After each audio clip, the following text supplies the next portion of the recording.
John Woodford, in his first moments of returning consciousness, was not aware that he was lying in his coffin. He had only a dull knowledge that he lay in utter darkness and that there was a close, heavy quality in the air he breathed. He felt very weak and had only a dim curiosity as to where he was and how he had come there. He knew that he was not lying in his bedroom at home, for the darkness there was never so complete as this. Home? That memory brought others to John Woodford's dulled brain, and he recalled his wife now, and his son. He remembered too that he had been ill at home, very ill, and that was all that he could remember. What was this place to which he had been brought? Why was the darkness so complete and the silence so unbroken, and why was there no one near him? He was a sick man, and they should have given him better care than this. He lay with a dull irritation at this treatment growing in his mind. Then he became aware that breathing was beginning to hurt his lungs, that the air seemed warm and foul. Why did not someone open a window? His irritation grew to such a point that it spurred his muscles into action. He put out his right hand to reach for a bell or a light switch. His hand moved slowly, only a few inches to the side, and then was stopped by an unyielding barrier. His fingers feebly examined it. It seemed a solid wall of wood or metal faced with smooth satin. It extended all along his right side, and when he weakly moved his other arm, he found a similar wall on that side, too. His irritation gave way to mystification. Why in the world had they put him, a sick man, into this narrow place? Why, his shoulders rubbed against the sides on either side? He would soon know the reason for it, he told himself. He raised up to give utterance to a call that would bring those in attendance on him.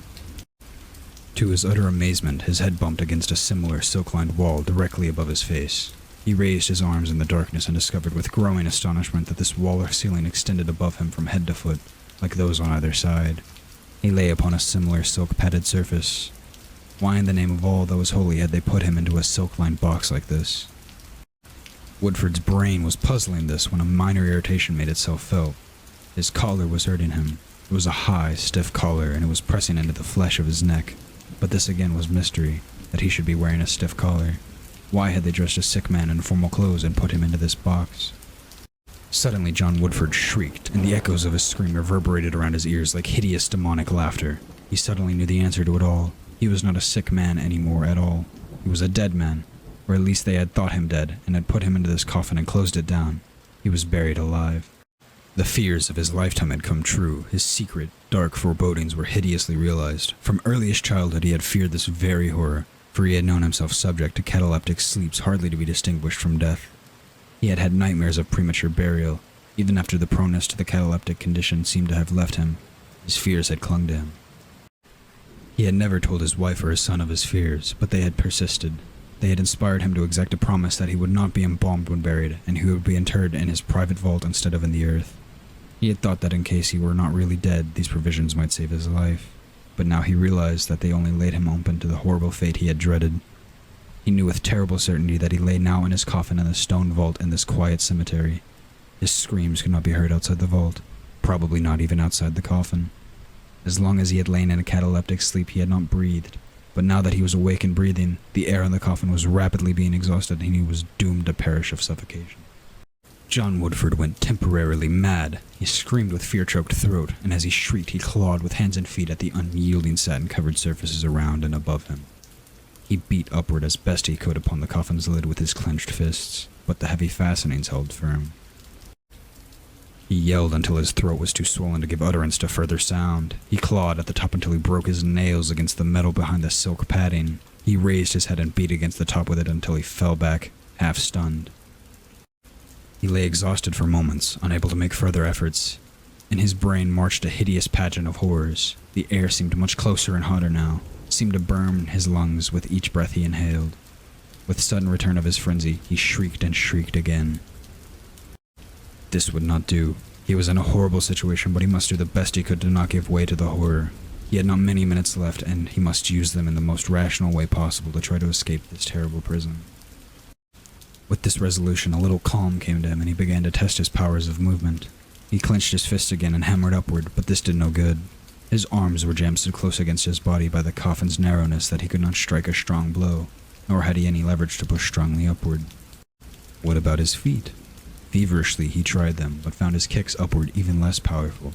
He thought of hunching up his knees and thus bursting up the lid, but found that he could not raise his knees high enough, that when he pressed upward with them against the lid, his feet simply slid away on the smooth silk of the coffin's bottom. Now the breaths he drew seared his lungs and nostrils, and his brain seemed on fire. He knew his strength was waning, and that before long he would lose consciousness. He must do whatever he could swiftly. He felt the soft silk about him, and the dreadful irony of it came home to him. He had been placed so lovingly in this death trap. He tried to turn on his side, for he thought now that he might use his shoulders to heave up against the lid, but turning was not easy in the cramped coffin, and had to be accomplished by myriad little hitching movements, an infinitely slow and painful process. John Woodford hitched and squirmed desperately until he lay on his left side. He found then that his right shoulder touched the lid above. He braced his left shoulder on the coffin's bottom and heaved upward with all his strength. There was no result. The lid seemed as immovable as ever. He heaved again, despair fast filling his heart. He knew that very soon he would give way and shriek and claw. There was already a ringing in his ears. He had not many minutes left. With the utter frenzy of despair, he heaved upward again with his shoulder. This time there was a grating sound of something giving above. The sound was like the wild peal of thousands of bells of hope to John Woodford's ears. He heaved quickly again and again at the lid, paying no attention to the bruising of his shoulder. He pressed upward with every ounce of his strength. There was another grating sound, then a snap of metal fastenings breaking, as he shoved upward with convulsive effort, with the heavy metal lid swung open, and over and struck the stone wall with a deep clang. A flood of cold air struck him. He struggled up and over the coffin's side, dropped a few feet to the stone floor, and lay in a huddled mass. It was minutes before he had mastered himself and summoned enough strength to stand up. He stood inside a little vault that held no coffin but his own. Its interior was in darkness save for a dim shaft of starlight that came through a tiny window high up in one wall. John Woodford stumbled to the vault's heavy iron doors and fumbled at their lock. He had an uncontrollable horror of this place that had almost been the scene of his perishing. The coffin there on the shelf with its lid leaning against the stone wall seemed gaping for him with its dark, cavernous mouth. He worked frantically at the lock. What if he were not able to escape from the vault? But the heavy lock was easily manipulated on the inside, he found. He managed to turn its tumbler and shoot its bar, and then the heavy iron doors swung open. John Woodford stepped eagerly out into the night. He stopped on the vault's threshold, closing the door behind him, and then looking forth with inexpressible emotions. The cemetery lay in the starlight before him as a dim, ghostly city of looming monuments and vaults.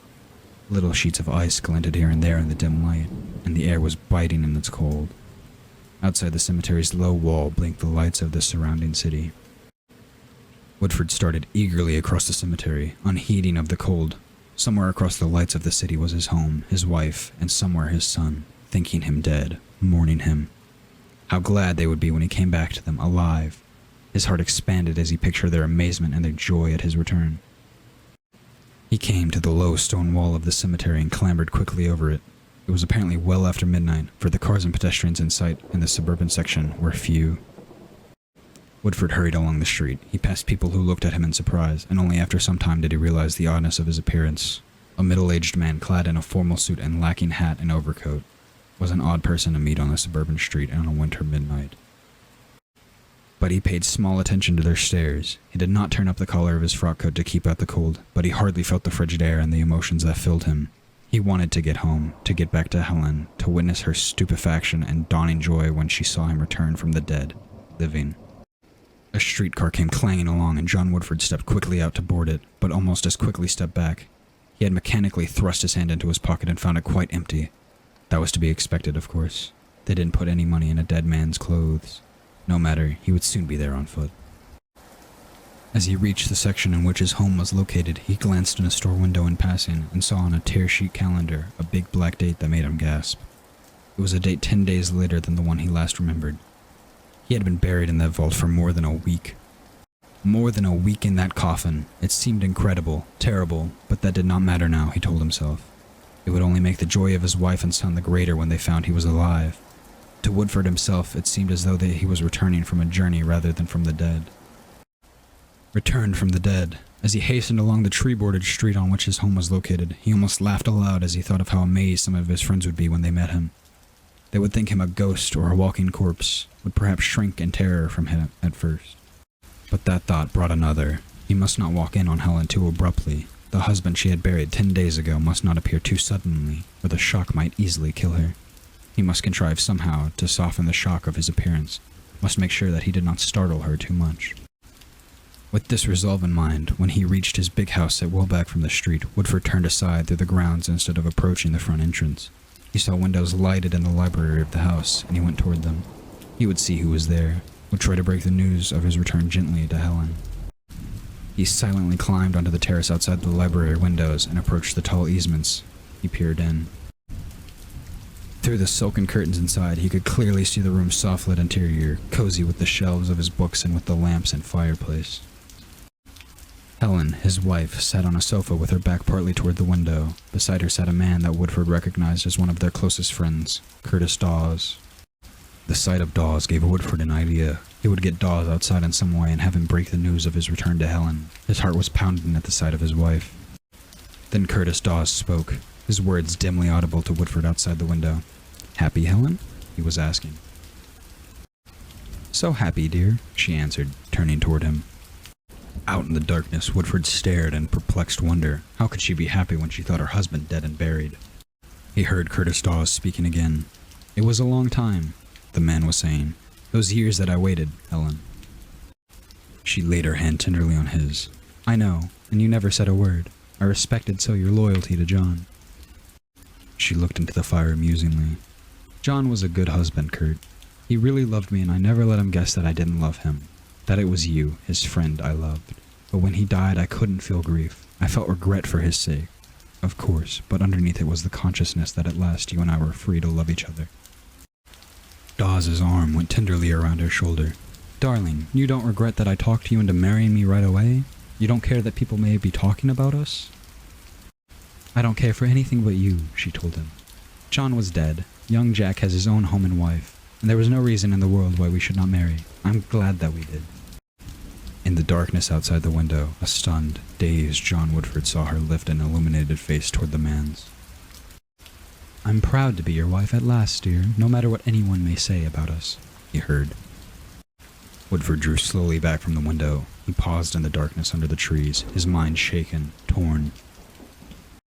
So this was his homecoming from the tomb. This was the joy he had anticipated in Helen when he returned. It couldn't be the truth. His ears had deceived him. Helen could not be the wife of Curtis Dawes, yet part of his mind told him remorselessly that it was true. He had always sensed that Helen's feelings for him was not as strong as his for her, but that she had loved Dawes he had never dreamed. Yet now he remembered Dawes' frequent visits, the odd silences between him and Helen. He remembered 1,000 trifles that spoke of the love which these two had cherished for each other. What was he, John Woodford, to do? Walk in upon them and tell them that they had been premature in counting him dead? That he had come back to claim his position in life and his wife again? He couldn't do it. If Helen during those years had wavered in the least in her loyalty to him, he would have had less compunction. But in the face of those years of silent, uncomplaining life with him, he couldn't now reappear to her and blast her newfound happiness and blacken her name.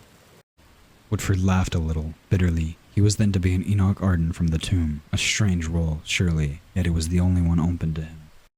What was he to do? He couldn't let Helen know that he was alive, couldn't return to the home that had been his, yet he must go somewhere. Where? With a sudden leap of the heart, he thought of Jack, his son. He could at least go to Jack, let his son know that he was living. Jack at least would be overjoyed to see him, and would keep the fact of his return secret from his mother. John Woodford, with that thought rekindling a little his numbed feelings, started back through the trees toward the street, where he had approached the house but minutes before with eager steps. He stole away now like a thief fearful of being observed. He reached the street and started across the blocks toward the cottage of his son. Few were abroad, for the cold seemed increasing and it was well past midnight. Woodford mechanically rubbed his stiffened hands as he hurried along. He came to his son's neat little white cottage, and felt relief as he saw lights from its lower windows also. He had feared that no one would be up. He crossed the frozen lawn to the lighted windows, intent on seeing if Jack were there, and if he were alone. He peered in, as he had done at his own home. Jack was sitting at a little desk, and his young wife was perched on the arm of his chair, and was listening as he explained something to her from a sheet of writing on the desk. John Woodford, pressing his face against the cold window pane, could hear Jack's words. You see, Dorothy, we can just make it by adding our savings to Dad's insurance money, Jack was saying. Oh, Jack, cried Dorothy happily, and it's what you've wanted so long, a little business of your own. Jack nodded. It won't be very big to start with, but I'll make it grow, all right. This is the chance I've been hoping for, and I'm sure going to make it the most of it. Of course, he said, his face sobering a little. It's too bad about Dad going like that. But seeing that he did die, the insurance money solves our problems of getting started. Now you take the overhead, he said, and began unreeling the string of figures to the intent Dorothy. John Woodford drew slowly back from the window. He felt more dazed and bewildered than ever. He had forgotten the insurance he had carried, which he had intended to give Jack his start, but of course he saw now it had been paid over when he was believed dead. He was not dead, but living, yet if he let Jack know that, it meant the end of his son's long-desired opportunity. Jack would have to return the insurance money to the company, wrecking his dreamed of chance. How could he let them know, then? He, John Woodford, had already decided that he must remain dead to his wife and therefore to the world. He might as well remain so to his son also, if it was for the best. John Woodford melted away from the cottage into the darkness. When he reached the street, he stood in indecision. A freezing wind had begun to blow, and he felt very cold without an overcoat. Mechanically, he turned his coat collar closer around his neck. He tried to think about what he must do. Neither Helen nor Jack must know that he was living, and that he meant that no one in the city must know. He must get out of the town, to some other place, take up life under some other name. But he would need help, money, to do that. Where was he to get them? Barred as he was from calling on his wife or son, to whom could he turn for help without letting his return become generally known? Howard Norse. The name came at once to Woodford's lips. Norse had been his employer, head of the firm where Woodford had held a position for many years. Woodford had been one of his oldest employees. Howard Norse would help him get a position somewhere else, and would keep his reappearance secret.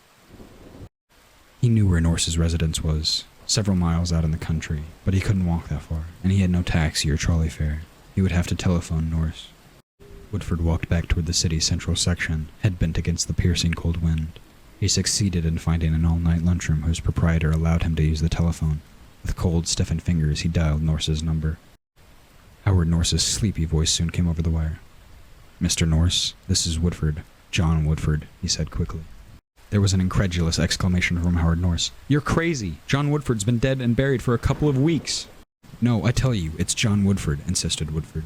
I'm not dead at all. I'm as living as you are. If you'll come into town for me, you'll see for yourself. I'm not likely to drive to town at 2 a.m. to look at a maniac, Norse replied acidly. Whatever your game is, you're wasting your time on me. But you've got to help me, Woodford cried. I've got to have money, a chance to get out of the city without anyone knowing. I gave your firm my services for years, and now you've got to give me help. Listen to me, whoever you are, snapped Norse over the wire. I was bothered long enough with John Woodford when he was living. He was so inefficient we'd have kicked him out a long time ago if we hadn't been sorry for him. But now that he's dead, you needn't think that you can bother me in his name. Good night. The receiver clicked in Woodford's unbelieving ear. He stared at the instrument. So that was what they had really thought of him at the firm. There where he had always thought himself one of the most highly valued of employees. But there must be someone upon whom he could call for help. Someone he could convince that John Woodford was still living. Someone who would be glad to think Hetty might be living. What about Willis Gran? Gran had been his closest friend next to Curtis Dawes. He had lent money more than once to Woodford in the past, and certainly should be willing to do so now. Hastily, Woodford called Gran's number, this time though he was more careful in his approach, when he heard the other's voice. Willis, I've got something to tell you that may sound incredible, but you've got to believe. Do you hear? He said. Who is this and what in the world are you talking about? Demanded Gran's startled voice. Willis, this is John Woodford. Do you hear? John Woodford. Everyone thinks I'm dead, but I'm not, and I've got to see you. What? Cried the other's voice over the telephone. Why, you must be drunk. I saw Woodford lying in his coffin myself, so I know he's dead. I tell you it's not so. It's not so. I'm not dead. Woodford almost screamed. I've got to get some money, though, to get away from here, and you must lend it to me. You always lent it to me before, and I need it now worse than ever. I did. I've got to get away. So that's it, said Willis Gran. Because I used to help Woodford out, you think you can get money from me just by calling me up and pretending that you're he. Why, Woodford himself was the biggest pest in the world with his constant borrowings. I felt almost relieved when he died. Now you try to make me believe that he's come back from the dead to pester me again? But he never died. I'm John Woodford, really, Woodford protested vainly. Sorry, old top, returned Gran's mocking voice. Next time pick a living person to impersonate, not a dead one. He hung up. John Woodford slowly replaced the receiver and made his way out to the street. The wind was blowing harder and now was bringing with it clouds of fine snow that stung against his face like sand. He shivered as he stumbled along the streets of dark shops, his body freezing as his mind was frozen.